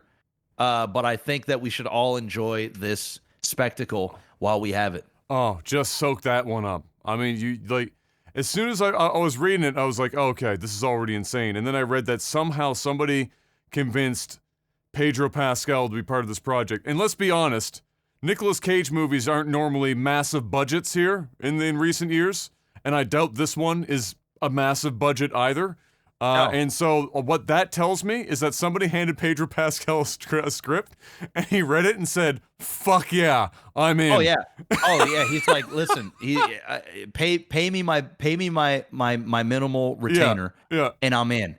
And there's probably a bunch of upside that they can have if the movie's successful. And I think Pedro Pascal isn't a massive star. He's getting there. Yeah. He's definitely much more recognizable than Nicolas Cage at this point. At least he gives a level of legitimacy to such a ridiculous movie that like it might actually work. And listen, this needs to be low budget. This needs to not have amazing CGI. It doesn't need to be like Sharknado bad, but it needs to be like as high of a budget as the Gerard Butler films are these days. This needs to be like a $30 to $50 million all in max. And they need to go there and just use these names and these people and let that do the talking. The script needs to be the money maker. It's not. Nobody gives a fuck about an action-packed movie with Nicolas Cage. We want to see Nicolas Cage basically butt-ass naked for the world, not physically, but like I'm saying. I mean, maybe they go physically butt-ass naked. Maybe they go. Maybe they just go the whole way, and he is butt-ass naked. We need to see Nicolas Cage. We need to know things about Nicolas Cage that we don't even know. This needs to be a rediscovery of the crazy that is Nicolas Cage. Like, if he doesn't have a house with octopuses in there, if he doesn't live in a castle, he needs to really fucking own this. And he needs to do it right, because there's a chance that this could be a cult classic. Oh, yeah. An absolute genius of a film that could make endless amounts of money if they do it right. If it's half-assed and it's like every other shitty Nicolas Cage movie, I'm going to be severely disappointed. I will never, ever watch a Nicolas Cage movie again. How do you fuck this up? You can't go fuck all this in. up. You go all in. You have to. Like, is there even an idea that's too crazy for this? Like, when you sit down and you do brainstorming for this fucking script, like, is there even an idea that's too crazy? Well, he needs to just draw from his life. He needs to think of the craziest places he's been. He needs to think of the craziest fans he's ever had. He needs to think of the craziest money he's ever spent. He needs to his craziest thoughts, even the things he hasn't done, but he's thought about, that he's dreamed about. We need to get crazy Nicolas Cage to the point where he's so crazy that we love him. Like, this is his chance to convert. You know what I mean? Like, this is his chance. Not to just be crazy to crazy, but find a way that we connect with this kid, this character, I should say, with this grown-ass man. We need at the end of it, we need to go, you know what, man? I'm going to go follow him on social media. I need more Nicolas Cage. That's what needs to happen for his career, because this is either going to go really well or it's going to go really bad. Like, I mean, really, really bad. And I'm praying that it goes really well and he can win over people. Again, this needs to happen. Oh, that's an important stat. It's his 100th film as a leading man, so he's marking his 100th playing himself. Bro, this is gonna be such a fucking dope movie. I'm just calling it now. This shit's gonna be so fucking ridiculous that like unless you go in just hating Nicolas Cage and you've already decided that this is gonna be stupid, you gotta respect the fucking nutsack of an individual to go out and make a movie that says you're playing yourself, that attends a birthday party of a dangerous superfan played by somebody who actually has some fucking gravitas in a career. A career. A legit career. This man And a has a growing career. one. He is putting his career on the line for Nicolas fucking Cage. The thing is I don't even think he is, because no matter what, even if it sucks, Pedro Pascal is going to go in and act his ass off, and he's going to be a redeeming quality of the movie. Even if this is dog shit, people are going to go, well, Pedro Pascal, man, that guy's a fucking god, right? No, so, like, it's on Nicolas Cage. He actually has a supporting actor, a legit actor with a real career doing big things. Like, Pedro Pascal is about to be a superstar, not because of this movie. It's because this is where he's going with his career. Nicolas Cage is at the deep bottom. He is a bottom feeder. And for some reason, I don't know whose dick he had to suck or what. I don't know how he got this to happen. Obviously, he's got a relationship with this guy and they know each other, or they've got the same agent or something. I don't know. Maybe they were at an event and Nicolas Cage was chilling there and Pedro Pascal was there and they had a few drinks, and then they just, it's like this thing where you just meet up with someone, you just think of this fucking stupid idea when you're drunk. Yes. And then the next day when everybody's sober, you get a call from Nicolas Cage and he's like, bro, my agent's going to call you, man. I'm dead serious about this. And as Pedro Pascal, you're going, oh man, fuck. Okay. Okay. You know what? Fuck it. Let's do it. Right? So, this is Bro, this is gonna be good. It's the concept, the title is fucking incredible. Just like the unbearable weight of massive talent. Come on. Yeah. I need to see this. I don't even want to go to the theater. I just want this on Netflix or Amazon or HBO. I want to be able to sit at home, watch this shit and oh my god. And just enjoy whatever the hell this is gonna be. I'm gonna need to see a trailer, and I'm just praying to God that the trailer isn't like the last 10 movies Nicolas Cage made where it just looks bad. I need this to look good. I need this to be like, I need Nicolas Cage to channel his inner Keanu Reeves and just have just own it. That's what Keanu does. He owns it, and people are love him. Yeah. This is his chance to be a Keanu, He has an opportunity here. This isn't, this is it. You've got one shot. If this works out, he could then be seen you could see him as a villain in fucking Marvel movie, or whatever. He has a chance here. He just needs to get people to love him. This needs to be a hit. I'm rooting for him. Well, we don't have to wait too long. It's April 22nd, 2022, barring any delays. And honestly, now that COVID is mostly kind of in the bag, at least in terms of people still working, I'm pretty sure it will hit roughly that date. So we got a year. Filming now? Are they filming right now? What? Well, I mean, let's be honest. How long of a fucking time do they need to put this movie together, bro? Yeah, 2 months. They're not doing any deep CG or anything like that. This is just they just bang this bad boy out in a couple months. So, my body is fucking ready for that. And lastly, well, no, not lastly. Sorry, I'll back up one. Donnie, my body is also ready for this. Donnie Yen. Oh my god, sorry, I got to go back to this for a second. Okay. Neil Patrick Harris is in the movie. They've already. Tiffany Haddish is in the movie. I'm not sure how I feel about Tiffany Haddish, but she can be funny.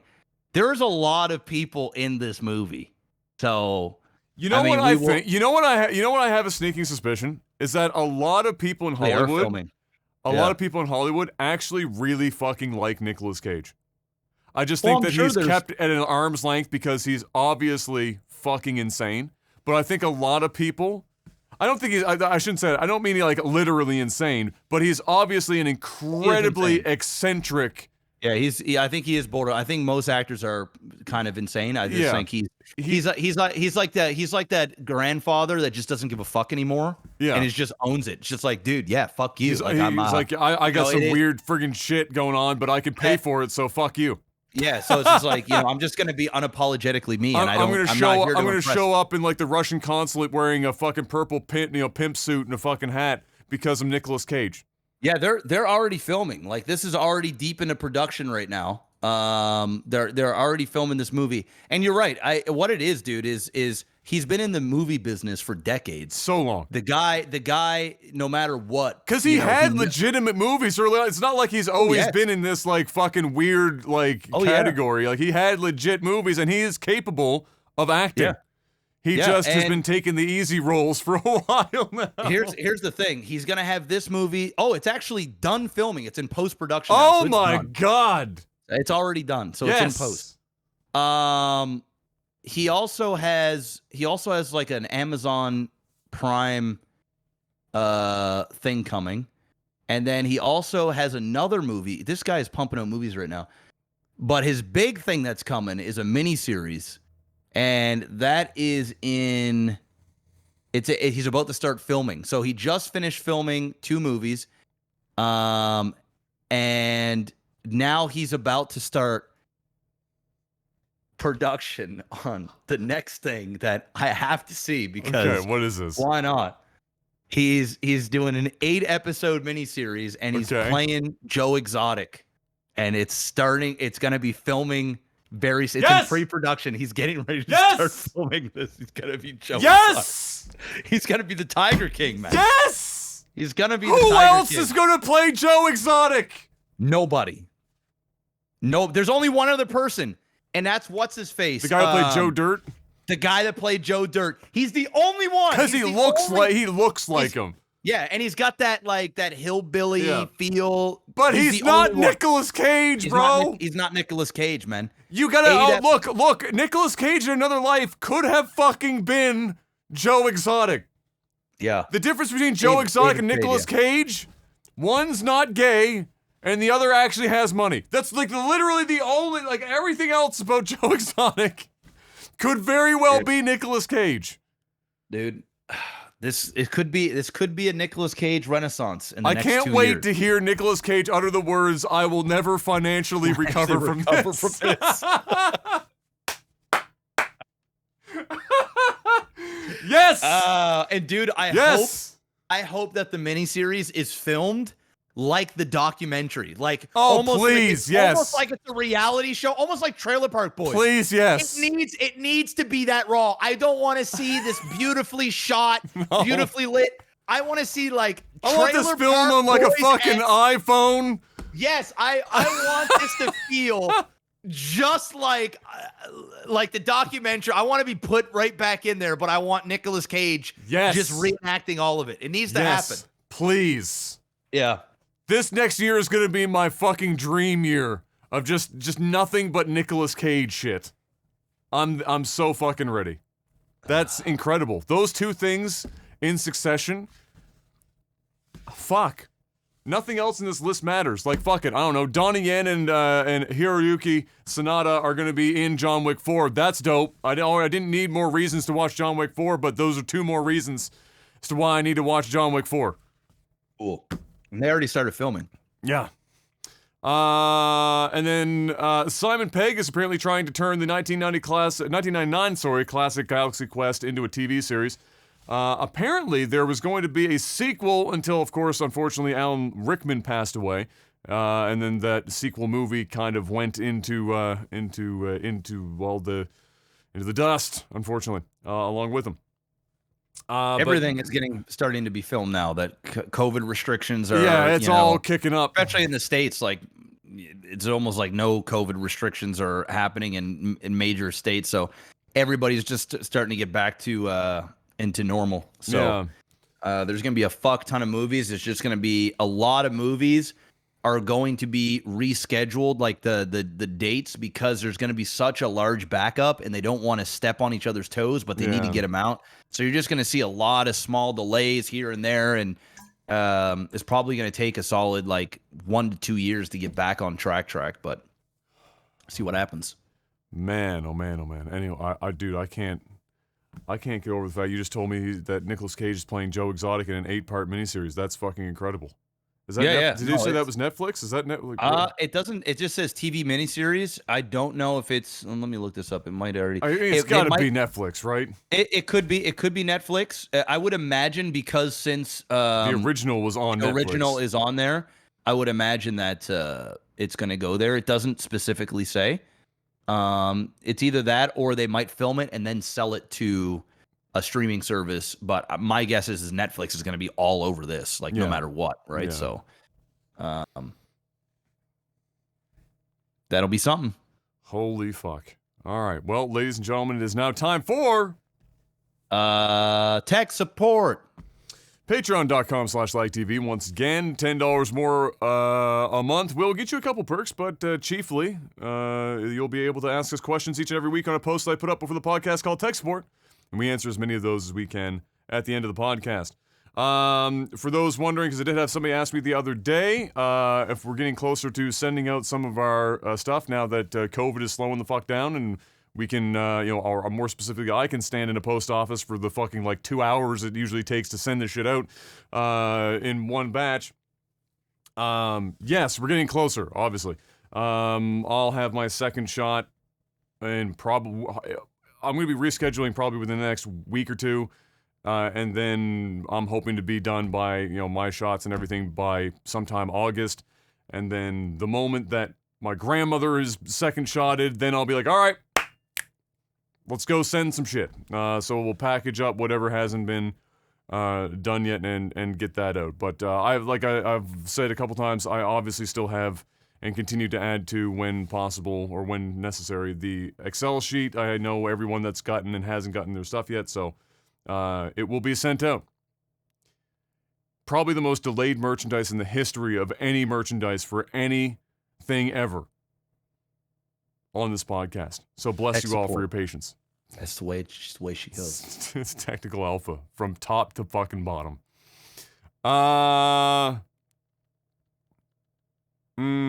Volkus, Merry Canada Day from here in Atlantic Canuckistan. Well, thank you, Volkus. Volkus then followed that up with Lag TV Memory Lane. I remember Adam had a rubber chicken during one tournament. Can you guys remember any other props you've used over the years? That was your rubber chicken. It's mine, and I actually cleaned out the storage room, and the chicken is. Oh, you found it?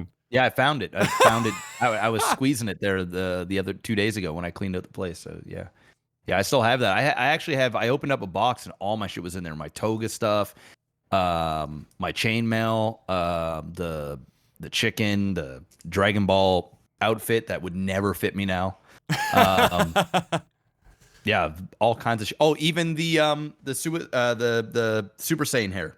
Oh yeah, from, fuck, from that's MLG. that needs to be put in a shadow box and hung next to the jacket behind you at this point. Yeah, it's all bent and shit. It's all fucked up, but it's a classic. You can't throw that bad boy out. I couldn't do it.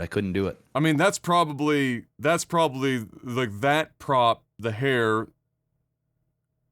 That's probably the ball is long gone, but the hair is still there. That's probably the most obvious prop I can think of that we used, and it wasn't even in a cast. It was at that It was at MLG. Is that Rhode Island? Raleigh. Ah, yeah, okay. And yeah, that was wild. And I still have the GIF somewhere on my computer. Somebody After Effects changed it to give Jeff the actual animated hair, and the ball was animated, and it was pretty good. That was right around the time. What I remember most about that moment, though, was that was right around the time where Lag TV's notoriety was at some weird place where only a handful of people knew who the fuck we were, but we still had media badges. And so we awkwardly sort of could but couldn't sit in the front couple of rows at this event. And then when we went to do this thing with the hair and everything, only about 15 people in the crowd knew who the fuck we were, but thank God those guys screaming and cheering was enough to set the rest of the audience up to actually clap and laugh about it, because otherwise it was just two fucking weirdos doing a Dragon Ball Z bit in between fucking segments on the live show for MLG. So that was a little fucking wild. But yeah, I mean, other than that, for props, we didn't really use a lot of props. I mean, unintentionally, the Kermit that's over on the other side of my room now, That unintentionally got involved in a horrible lotion accident in one of our episodes. But the chicken was probably the most specifically used in midst of a Lag TV piece of content. Danish Devil asks, "What's the worst thing you've ever dropped into water? Bonus points if it was into the toilet." Dropped into water.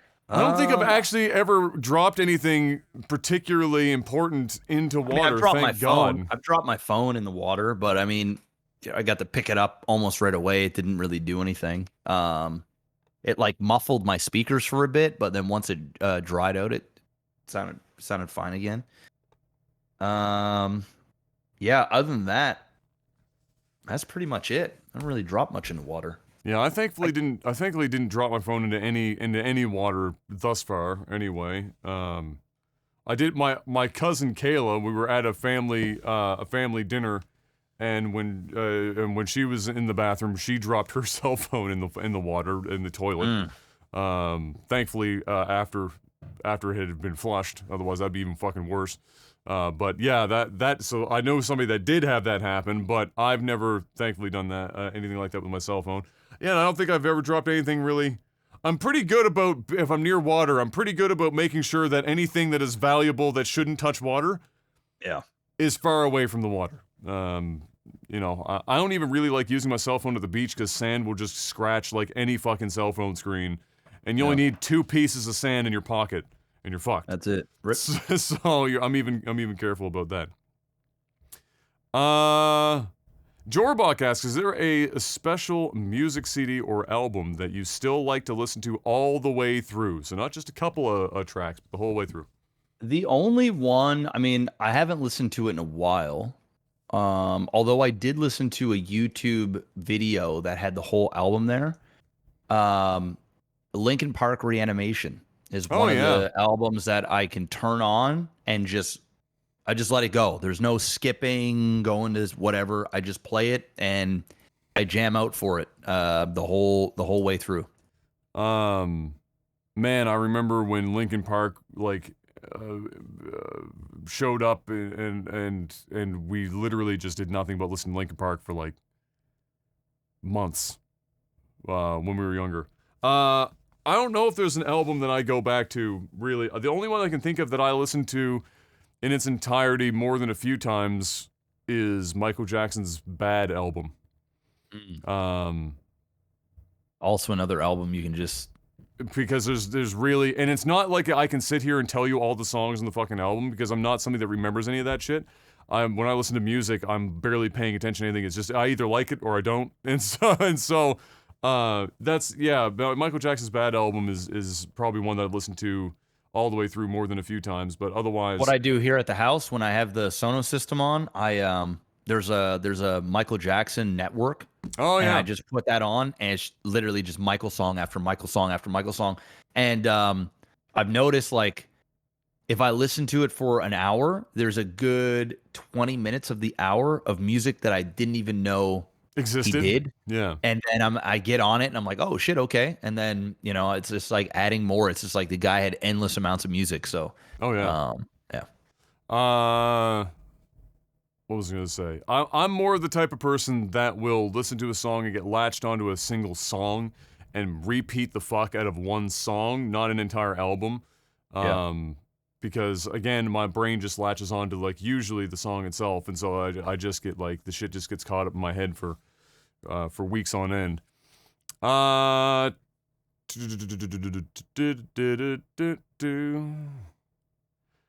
well, this is pretty easy for you to answer anyway. But Time Tricks asks, "Hey guys, tried to buy a recreational vehicle only for it to be extremely backordered thanks to COVID.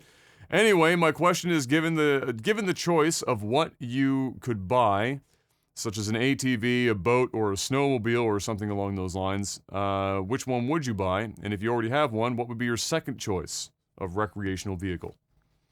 Well, I just bought an ATV. Jeez, when did I buy that? It's like I think the end of last summer. Like a year ago. Right around there. A little less than a year, maybe like 10 months, 11 months ago. Barely use it. I basically, I'll be honest, I bought it because I always wanted one.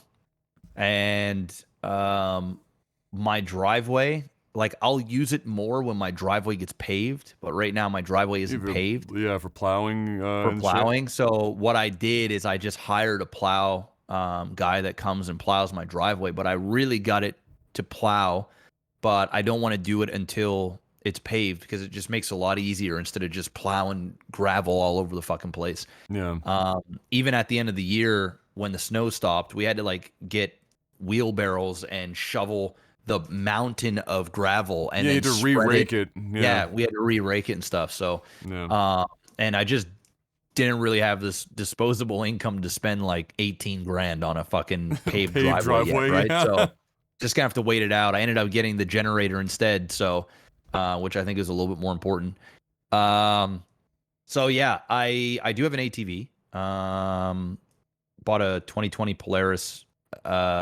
Barely, I think it might have I don't even know how many kilometers. I actually went on it 4 or 5 days ago. I went out because we got a bunch of cool trails and stuff. And yeah, if my friends want to go out, I actually was on Facebook. Did anybody want to go four-wheeling? So I'm down to go have some fun with it. I just probably won't use it as much until I get my driveway paved. That's the reason why I bought it. So to go back to your question is, I wouldn't buy any of those things unless I had a use case for it. So a boat, I just wouldn't buy. If I lived on a lake, I would probably buy a Sea-Doo before I bought a boat, because I'd be on a lake and not the ocean. And Yeah. to like, I have friends that have boats. Maintaining And boats is fucking rough. it's rough. It's Yeah. expensive. It's time consuming.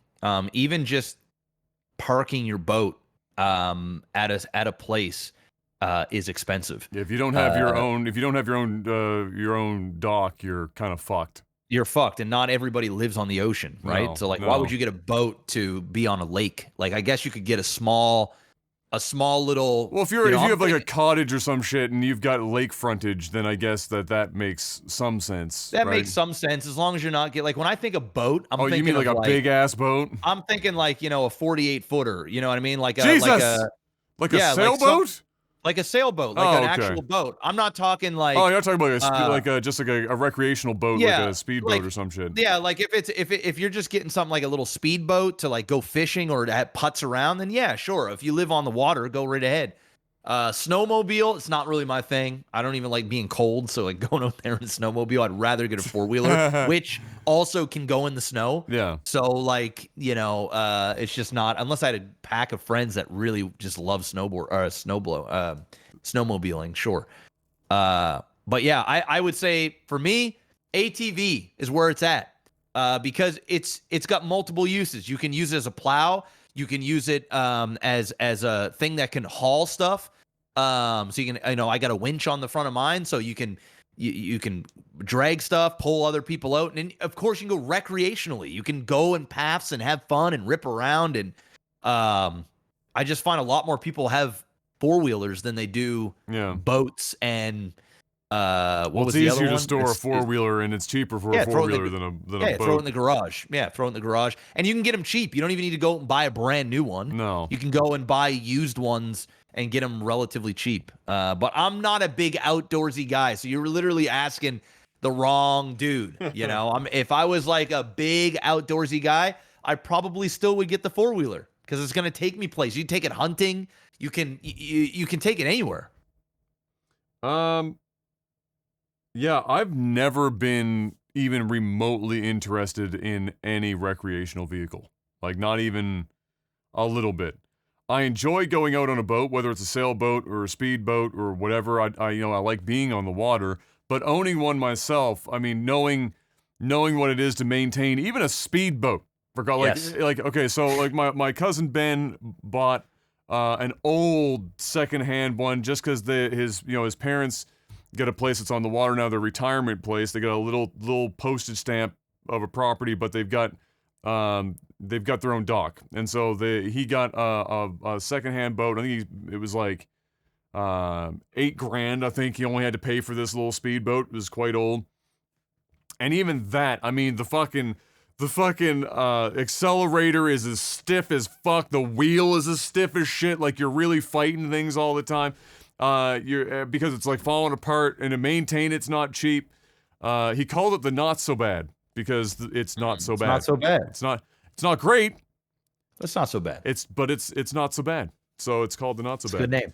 And so so just even knowing what it's like to maintain something like as, farting around in a secondhand beat up speedboat, I was like, nah, even that.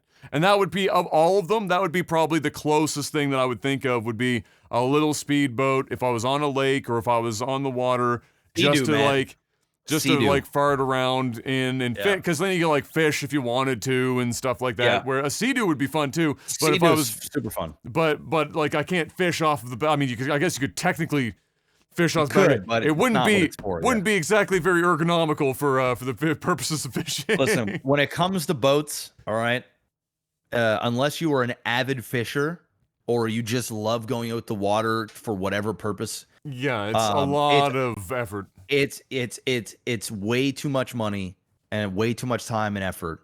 You're better off just renting a boat or using somebody else's, spending a little bit of a premium to get a boat when you want it, use it, and then give it back. Yeah. Because unless you're out there like every single weekend or every other day, owning something like that, even just then you need a truck to like and a whatever they call it there to store it and move it around and fucking you need a boat trailer. Yeah, boat trailer. Like, I mean, it just keeps piling on and on and on. Yeah, So, it's one of those, like, it's a lifestyle things, like that becomes part of your that's your main recreation. That's like a commitment. Get a 4-wheeler. Danjum asks, what is the worst place you've ever been stuck in for a long time? Maine. And it wasn't even that long, but it felt like an eternity. Yeah, that was horrible. I'm just gonna say that is 100%. That was the longest trip. Yeah, that was bad. Figuratively and literally, I've ever been on. What a shithole we were into. Like, I mean, it was like. I mean, Bangor, Maine is not exactly a burgeoning fucking, city center. Oh, yeah, I mean, we didn't even get to leave. That's the problem. No, we were fucking stuck. Airport was god awful. It was like smaller than Halifax. Nobody fucking there. Dude, we flew for like 4 hours. They're like, hey, we got to turn around and fly another 4 hours. Like, no, we're going to get off this fucking plane right now and we'll figure out a way to get home. I cannot overstate how small Bangor International Airport is, and the fact that it even has the title of international in the airport scares Dude, my me. house is bigger, all right? Literally, Jeff's house is bigger than Bangor International Airport. I mean, you're talking about what looks like a fucking backsplit. It's a tiny fucking building that looks like it's actually, you know what it reminded me of? It reminded me of South Center Mall. Yes. It looked like you were in a mall. It didn't look like an airport. It looked like a mall that had been reclaimed. Yes. And somebody decided to put an airport in there and call it a day. The terminal area for renting a car was bigger and had more queues than the lineups to buy tickets and get in line to actually get on a plane. Yes. Yes, it's crazy. I've been in airports in like Dominican and Cuba and stuff. Their airports were bigger, nicer. It didn't help that we landed there at like fucking, super early in the morning. It was like super late at night. Yeah, it was like 11 something at night or something. So nobody was there. There's no flights coming in and out. There's barely any flights. We got that the went last in and out of there pizza anyway. out of the fucking like hotel. Yes. The hotel kitchen. The last pizza. We got there like 10 minutes before the kitchen closed.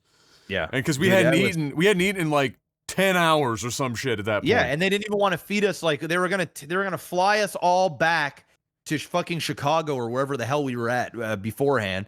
Or Calgary. But no guarantee. No, it was Chicago, but no guarantees of a hotel or food. Yeah, nothing. No idea when we get on a plane to go back. No fucking idea. We just got to go there because we're not allowed to stay here. Like we're just not allowed to stay here, so we got to go. We don't because they landed in a terminal that like wasn't even theirs. Like they're it's like a sister. It's part of the alliance that they're part of, but it's not on their flight it's route, not so theirs. they can't stay. It's just They can emergency to fuel. fill gas and It's get the fueling fuck up out. and get That's out. it. Yeah, Can't not stay. the- Can't- not which confused because it's not like this airport was a bustling, very Somebody busy. I mean, there was like 2 planes that took off from this place, and both of them were fucking propellers. Like they weren't even like legit full on jet aircraft. It was just like prop planes. Yeah, it's the shit you smuggle cocaine with in the fucking Mexico. The security guard was 95 years old, and there was one security guard for the entire building, and he was on death's door. That is the kind of place that we were in.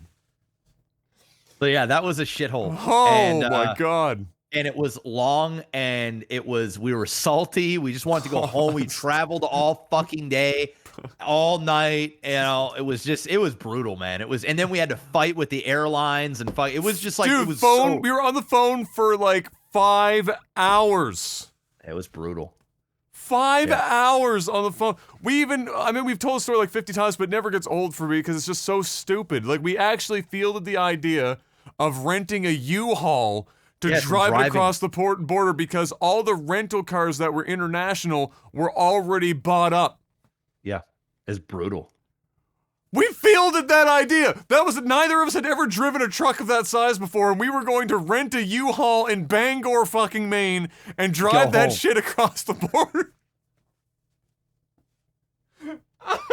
And in our like young YouTube minds, we're like, well, we'll just vlog the whole thing. We'll make some content. Fuck. Oh my God. Oh my God. That was, what a fucking time. Yep. What a Good fucking times. time.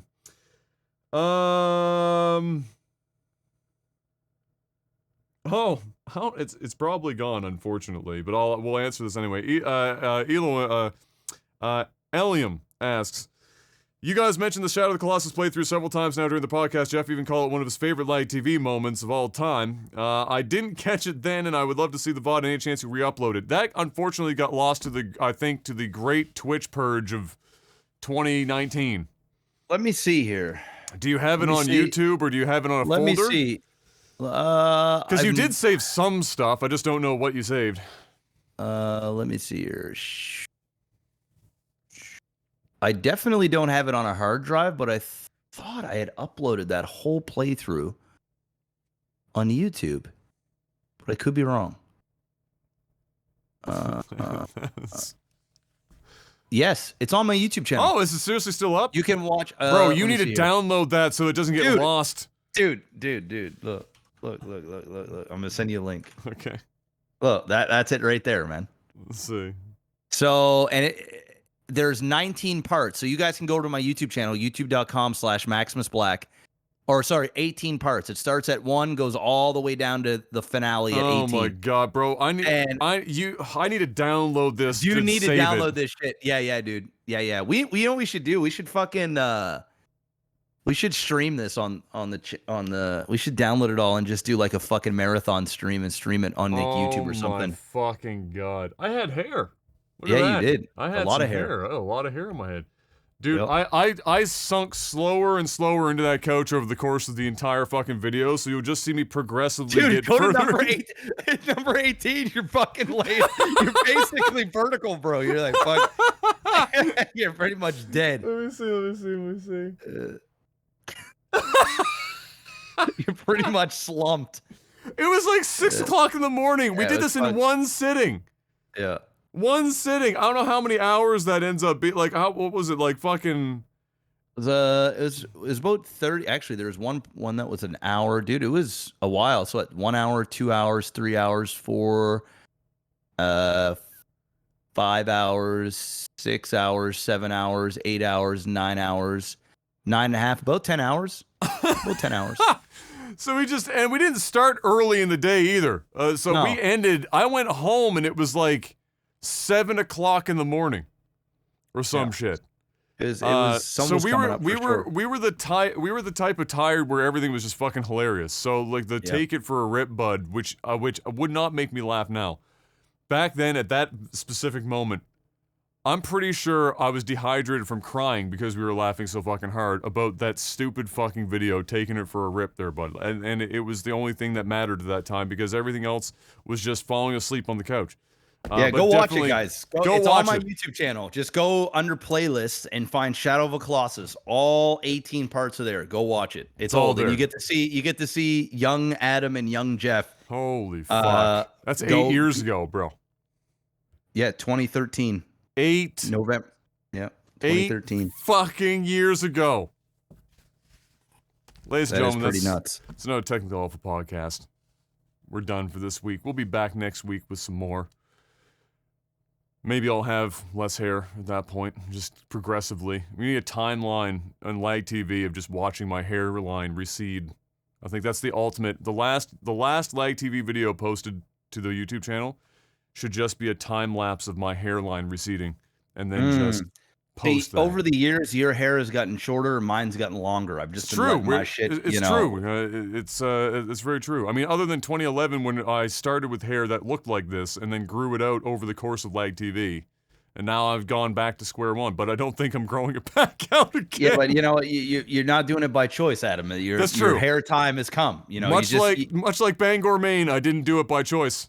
No, it just happened. Hey, It listen, just happened. you know, there comes a time where you just got to take the clippers and just say, "Hey, I'm going bald. Checking out the fucking game. I'm checking out. I'm checking out the fucking game." All right, ladies and gentlemen, we will see you guys all next week for some more Technical Alpha. Thank you once again for stopping by.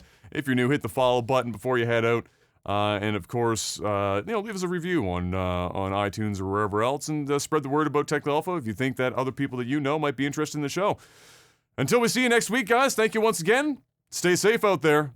We'll see you soon. Peace. Peace.